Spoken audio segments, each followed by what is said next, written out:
Buonasera e ben ritrovati con una nuova edizione del TG Flash di New Sicilia. In apertura la questione caro carburanti, ancora aumenti per benzina e gasolio in Sicilia con i prezzi alla pompa che continuano a salire senza sosta. Il Codacons attacca il governo spiegando di come il taglio delle accise sia diventato inefficace. Il problema del caro carburante pesa anche sul mondo della scuola. Ad alzare la voce il Coordinamento Nazionale Docenti della Disciplina dei Diritti Umani, denunciata la condizione delicata vissuta al momento dal personale scolastico fuori sede, che lancia un appello al ministro Valditara.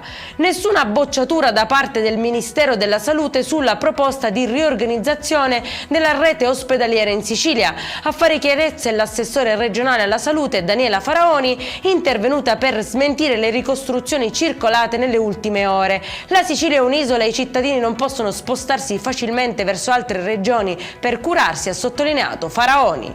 Adesso la cronaca con una nuova stretta contro i parcheggiatori abusivi a Catania, denunciati un 32enne e un 35enne. Nei guai anche un ragazzo residente nel capoluogo etneo che guidava un veicolo senza patente, seguite sanzioni per oltre 9.000 euro. E in chiusura il meteo, dopo giorni segnati da piogge, temporali e instabilità, la Sicilia si prepara a vivere una Pasqua all'insegna del bel tempo e del sole. La giornata di domani sarà infatti dominata da un campo di alta pressione che garantirà condizioni stabili su tutta la regione e temperature in aumento. Per questa edizione è tutto. Prossimo appuntamento martedì alle 13:30. Buona serata e buona Pasqua.